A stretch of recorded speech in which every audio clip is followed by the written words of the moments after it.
अतुल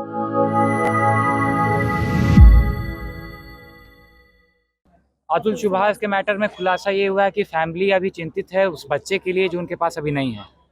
उस बच्चे को इस्तेमाल करके उनकी वाइफ ने सालों एक्सटॉर्ट किया उनसे मनी। अब जब बारी आई अतुल सुभाष बेचारा मर गया तो उसके बच्चे को छुपा दिया है कहीं पे। आज सुप्रीम कोर्ट में सुनवाई है कि उसके बच्चे का कस्टडी अतुल सुभाष के पेरेंट्स को दिया जाए। तो यही अभी तक का जो मैटर अभी है, यही इतना ही है। और हम लोग का यही है कि सरकार ऐसा घटिया कानून बंद करे जिसके चलते डेली लोग आत्महत्या कर रहे हैं।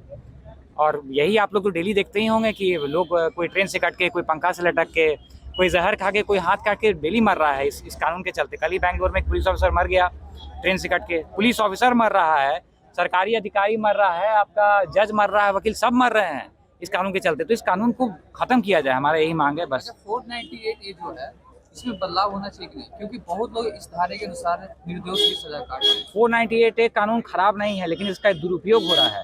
इसके चलते एक पुरुष आयोग जरूर बनना चाहिए जो इस पर निगरानी करे कि अगर 498 गलत किसी को तंग करने के लिए फाइल किया गया है तो उस महिला का मतलब सारा संपत्ति कम से कम हड़प लिया जाए, क्योंकि मेन आक्रमण तो इकोनॉमिकली होता है भाई। अतुल सुभाष के मामले में तो मेन जो न्याय जिन पे भगवान की तरह लोग भरोसा करते हैं वो जज साहिबा ही मिले हुए हैं। नहीं, आप लोग ऐसे किसी पे आरोप अभी नहीं लगा सकते हैं, लेकिन उसका पहला ये कहना यही है, और मरता आदमी झूठ नहीं बोलता है ना। तो साजिश है इसमें। लेकिन जो भी है, अगर जज साहिबा गलत हैं तो उन पर कार्रवाई होनी चाहिए। और ऐसा है कि खुले में सबको, जितने वकील हैं सबको नहीं पता है कि पेश कर लेता है पैसा। इंटरनली बहुत कुछ होता है, लेकिन इस पे कोई चेक एंड बैलेंस नहीं है, कोई मैकेनिज्म नहीं है, जो कि बनना चाहिए इस देश में। पुरुष आयोग बनना चाहिए इस देश में। पुरुष पे लगातार जो कानून है वो बायस है, और ये बदलाव होना चाहिए कि ये 22 कानून हटना चाहिए, हमारी मांग है सारी भाइयों से। आप लोग कानून के जानकार हैं, तो अतुल सुभाष तो इस दुनिया में नहीं रहे, ठीक है, सिस्टम से हार गए, माननीय न्यायालय से हार गए, लेकिन अब उनको कैसे न्याय मिलेगा? अब तो ये न्याय यही होगा कि वो जो महिला जिनके चलते ऐसा हुआ वो सलाखों के पीछे रहे, आजीवन चक्की पीछे, यही उसके आत्मा, उसको तृप्ति मिल जाएगी उसके आत्मा को। बाकी उनके माँ बाप का तो अभी आज भी मेरी बात हुई है, वो तो आज भी रो रहे हैं कि बच्चा किसी तरह मिल जाए। क्योंकि एक हाल ही में एक घटना थी कि एक महिला अपने बच्चा को टुकड़ा टुकड़ा काट दी, गोवा की घटना है, अपने बच्चा को टुकड़ा टुकड़ा काट दी, और इसी तरह का मैटर था। तो बस इनका वही कंसर्न है कि अतुल सुभाष का बच्चा सुरक्षित हो जाए। अतुल सुभाष की जो महिला जी थी उनको चक्की पीछे जीवन भर, यही। क्योंकि जिस तरह से इसका दुरुपयोग किया जा रहा है, सेक्शन 498 का दुरुपयोग घर में छोटे से झगड़े को लेकर के 498 का इस्तेमाल करके एक टूल की तरह यूज़ किया जाता है, जो बहुत सरकार को ज़रूरत है इस पे ध्यान देने की, और इसमें बदलाव की आवश्यकता है। हम सरकार से यही मांग करेंगे कि एक कमेटी गठन करे और जांच करे और इसमें बदलाव लाए। जो एलिमनी मनी होता है वो औरतों के थोड़ा सा मदद के लिए बनाया गया है, पर वो अब जान ले रहे हैं पुरुष का, तो इसको कैसे देखते हैं आप? नहीं, एलिमनी जो बनाया गया है उस समय सिचुएशन कुछ और था, अब इसका दुरुपयोग किया जा रहा है लगातार जी। और ये बहुत सारे केसों में प्रूव भी हो चुका है कि इसका दुरुपयोग किया जा रहा है। बहुत सारे इसमें मैकेनिज्म है जिसका जांच करने की आवश्यकता है, और एक आयोग का गठन किया जाए जो इस पे जांच करके सरकार को रिपोर्ट सबमिट करे, जिस हिसाब से इसमें बदलाव लाया जाए। न्याय इसमें आप न्याय मिलेगा?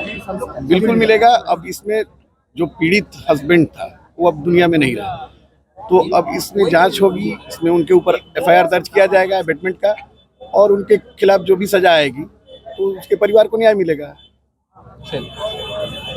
जी, यहाँ प्रैक्टिस करता हूँ। देखिए, पहले तो मैं कहना चाहूँगा उनकी, जो आप लोग कह रहे हैं कि न्याय मिलेगी नहीं मिलेगी, तो उनके खिलाफ एक क्रिमिनल केस रजिस्टर किया गया है महिला के खिलाफ, और जैसे कोई भी क्रिमिनल केस चलता है उस हिसाब से वो केस चलेगी, उनकी जीत होगी तो उनको मिलेगी। और जितने भी एलिगेशंस अतुल सुभाष जी ने लगाए थे या जज को लेके, वो सब पे कार्रवाई हो रही है।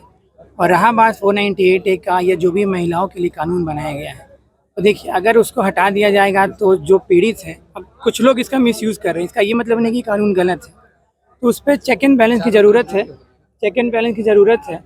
उसमें सरकार अपने हिसाब से कदम उठाए, चेक एंड बैलेंस करे कहाँ कहाँ जो कमियाँ हो रही हैं। तो बहुत सारे केसेस हो गए, बहुत इश्यूज़ आ गए हैं, करके उसको सुधार लाने की ज़रूरत है। उससे देखिए, क्योंकि रिक्वायरमेंट तो है, बहुत इशू हो रहे हैं गांव समाज में, पढ़े लिखों के साथ जब इशू हो रहा है, महिलाओं के साथ, उनके साथ भी वो हो रहा है, तो चेक बैलेंस करके और कानून में बस रिफॉर्म लाए तो सब चीज़ अच्छा, एक सबसे बड़ा सवाल ये उठ रहा है कि जज साहब बोले कि 5 लाख दो और हम सेटलमेंट करा दें। अब देखिए ये अब अतुल सुभाष जी को अतुल सुभाष इधर भी देखिए। सुसाइड हाँ देखिए ये उन्होंने कहा, ठीक है, उन्होंने कहा है ये बात कितना सच है। अब ऐसा है कि उनके जज खुद मांगा गया या कोई थर्ड पार्टी ऐसे ही कह दिया कि जज साहब ले रहे हैं, जज साहब मांग रहे हैं, एविडेंस सारा कुछ पेश है जो 24 पन्ना का सुसाइड वो हमने भी देखा है। वही मैंने कह रहा है कि देखिए जज साहब खुद मांगे ऐसा कहीं नहीं है, उनका एलिगेशन है कि मांगा गया, किसी से मांगा गया। देखिए कोई भी है, कोई भी थर्ड पार्टी आके बहुत दलाल है मार्केट में, आगे कह सकते हैं कि जज साहब मांग रहे हैं। इससे आप ये नहीं ना कर दीजिएगा, भले उस पर अब कार्रवाई हो रही है, आएगा तो उस पर डिसीजन आएगा जो होगा, लेकिन अभी के लिए ऐसा ये सब नहीं है। क्या लग रहा है कि बच्चों की कस्टडी उनके माता पिता को मिलेगी? देखिए मिलना तो चाहिए, अभी कोर्ट का वो है, अब कोर्ट क्या डिसाइड करे, लेकिन जो सिचुएशन है और मरता हुआ आदमी वही ये झूठ नहीं कहता है बहुत हद तक, जो उनके बेस्ट नॉलेज में था उन्होंने कहा मरते हुए, तो अब कोर्ट देखेगी लीगली अगर हो पाएगा तो मुझे लगता है कि उन्हें मिलनी चाहिए।